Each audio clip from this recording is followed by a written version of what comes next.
Tao po. Saglit lang po, kuya. Opo, madam. Madam. Wait lang. Ano po yun? Madam, ano, parcel po. Parcel po. Parcel? Opo. Wala naman akong order. Wala akong order. Hindi naman po ito sa inyo, ma'am. Ay, hindi sa akin? Kanino po yun? Ba't dito nyo dinideliver? Kay ano po, ma'am? Kay Ma'am Marites po. Kanino pa? Kay Ma'am Marites po. Kay Marites? Opo, kay Bakit Marites dito mo po, dinadrop? ma'am. Doon yung bahay nun Magkamali ka ata ng bahay, kuya. Doon yung bahay nila, sa pangatlo. Opo, ma'am. Alam ko po yung bahay nila. Pero sabi po kasi niya sa akin, dito ko daw po iwan yung, yung parcel po niya. Kaya dito ko nagpunta. Sabi niya dito daw iwan yung parcel niya. Opo, ma'am. Dito po pinapaiwan yung, yung parcel po niya. Wala siyang sinabi sa akin na may parcel siyang darating. Kasi pag may yun, sinasabihan naman ako. Baka po nakalimutan lang po niya magsabi sa inyo, ma'am. 3 po kasi itong parcel niya ngayon, ma'am. Tatlo? Opo, 3 Dami, pong parcel to. Baka pwedeng ma'am, iwan ko na lang po dito para hindi na po ako babalik. Ano na lang, kuya, balik mo na lang siguro Ma'am, yung pangatlong parcel. balik ko na po ito. Pag binalik ko, makakancel na po ito. Galing na po ako dito nung makalawa, tsaka kahapon po. Pangatlo na ngayon. Pangatlong balik mo na? Galing ka na ba sa kanila? Galing na po, kasi wala pong tao sa kanila eh. Walang tao? Opo, ma'am, walang tao. Kanina pa po ako Galing pa tumatawag lang doon, yung walang kanina dito, sumasagot. imposibleng walang tao. Baka umalis po siya. Kanina pa po ako tumatawag doon wala naman sumasagot. Malis daw? Opo, umalis daw eh. Bayad na ba yan? Hindi pa po, ma'am. Kaya nga po dito ako nagpunta para hindi ipaabono pa po bayad. sana sa Naku. inyo. Kung bayad na sana yan, tatanggapin ko kaso hindi pa pala bayad. Tapos Baka po tatlong parcel pwedeng pa yan. ma'am, iwan ko na lang po yung parcel dito para hindi na po ako babalik.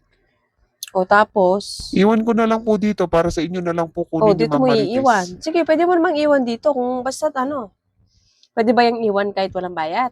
Ay, syempre ma'am, hindi pwede yung ganun. Yun na nga eh. Hindi mo naman siya pwedeng iwan kung wala yung bayad. So, ipapaabono mo siya sa akin, ganon. Opo, ganun na nga po. Bunuhin nyo na lang po siguro muna, ma'am. Wala naman siya sinabi sa akin. Baka po kasi ma'am, nakalimutan lang niya magsabi sa inyo.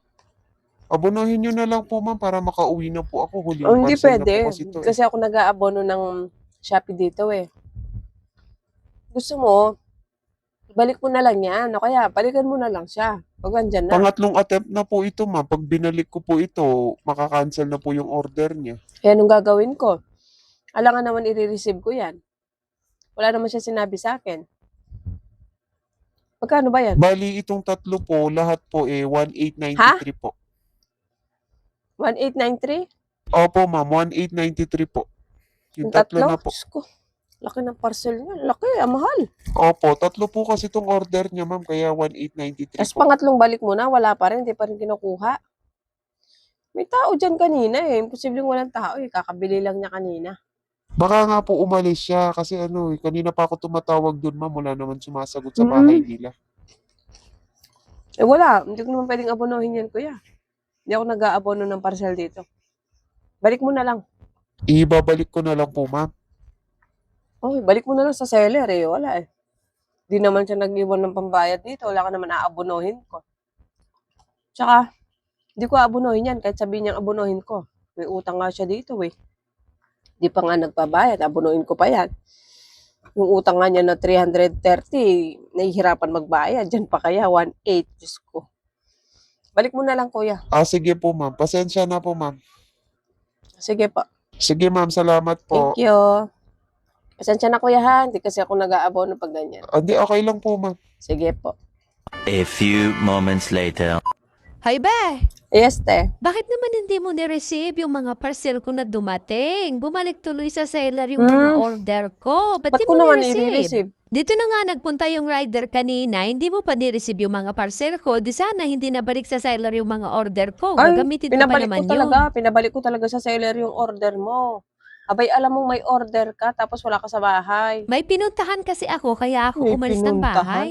Kakabili mo lang kanina dito tapos sasabihin mong may pinuntahan kayo? Nakatatlong balik na nga daw yung rider. Nung makalawa, galing din daw dito. Kada tumatawag sa inyo, di daw kayo sumasagot. Galing din siya kahapon. Pangatlong balik na daw niya ngayon. Kada dumarating yung rider, wala kayo. Yun, sinasadya nyo na lang ata eh. Hindi ko sinasadya yun, Ben. Nagkakataon lang talaga na tuwing darating yung rider, wala kami sa bahay. Pwede namang iwan dito yung parcel, basta bayad. Pero kung walang bayad, hindi ko kukunin yon. Eh, ayaw naman niyang iwan dito na walang bayad. Siyempre, mag-aabono ako doon. O, ano pa nga abono ko? Ang mahal-mahal ng parcel mo. Inabono mo na lang sana mo. Nababayaran ko naman sa'yo. Hindi. Dapat hindi ka nag-order kung wala ka palang pambayad. May pambayad naman ako doon. Nagkataon lang na Eh, wala sana kami sa nag-iwan ka ng bahay. pambayad dito. Ba't ako mag-iiwan ng pambayad? Pwede mo namang abonohin. Babayaran ko na lang sa'yo, di ba? Dami mong Ano na lang alibay. sana ginawa mo? Kailangan ko pa naman yung Pwede parcel mag-order ngayon. ka na lang ulit. Siguraduhin mo na pag nag-order ka, nandyan ka, tsaka yung may pambayad ka agad. Kawawa yung rider, nagpapabalik-balik dito. Dapat kasi, nireceive mo na lang yung parcel ko para hindi binalik yung order Yung ko. kasalanan ko Kailangan ba ko yun? yun eh. Kung umalis kayo, alam mo may parcel kang darating, umalis kayo. Oh. Eh kung sinabihan mo ako, tas nag-iwan ka ng pambayad, madali naman akong kausap eh. Pwede naman ako mag-receive ng parcel, basta bayad na. Huwag lang yung papaabonohin mo ko, tapos ganun kalaki papaabono mo sa akin, 1.8. Yung utang mo nga dito na 330, hindi mo pa nababayar, papaabonohin mo pa ako na 1.8. Ano ka ba naman? Di ka man lang maasahan sa parcel ko? Kakainis. Talagang di mo ako maaasahan sa ganyan. Kasi nga ikaw, di kita maasahan na magbayad ng utang. Asahan mo pa ako sa ganyan. Utang mo, hindi mo nababayaran, dadagdagan mo pa. Order ka ng order, wala ka naman palang pambayad.